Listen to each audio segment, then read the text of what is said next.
Rizky Bilar bongkar respons Lesti Kejora terkait adanya oknum yang diduga lakukan pengancaman dan pencemaran nama baik. Sebagai suami, Rizky Bilar merasa harus cepat bergerak. Rizky Bilar tampaknya telah habis kesabaran dalam menghadapi haters. Ia pun mantap membuat laporan polisi lagi. Sebelumnya, Rizky Bilar memang sudah membuat laporan polisi terkait haters. Mendapati masih ada saja haters yang mengusik dirinya dan Lesti Kejora, Bilar pun ambil tindakan tegas. Ia mendatangi Polda Metro Jaya pada Selasa, tanggal 23 November tahun 2021. Didampingi Sandi Arifin selaku kuasa hukum, ia mantap membuat laporan baru. Bilar melaporkan oknum yang diduga melakukan aksi pengancaman dan pencemaran nama baik. Agendanya hari ini kita membuat laporan baru, ada oknum diduga beberapa akun yang sifatnya mengancam dan mencemarkan nama baik klien kami, Bilar dan Lesti, ujar Sandi Arifin.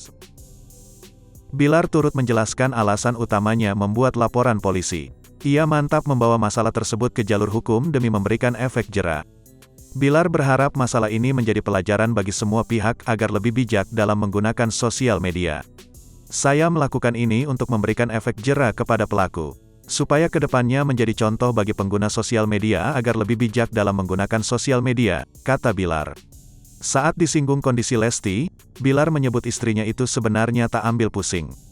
Kendati demikian, Bilar merasa khawatir mengingat saat ini Lesti sedang hamil.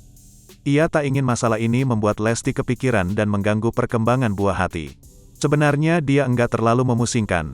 Tapi saya sebagai suami wajar punya kekhawatiran kalau istri saya lagi mengandung lalu mendengar kabar yang seperti ini, saya harus cepat bergerak. Kita enggak tahu perasaan seseorang, mungkin saat ini Lesti lebih tenang menghadapinya tapi kita enggak tahu kondisi orang yang lagi hamil itu kan rentan, sensitif. Kadang-kadang bisa menimbulkan Lesti kepikiran dan takutnya bisa berakibat yang tidak baik ke janinnya, jelasnya.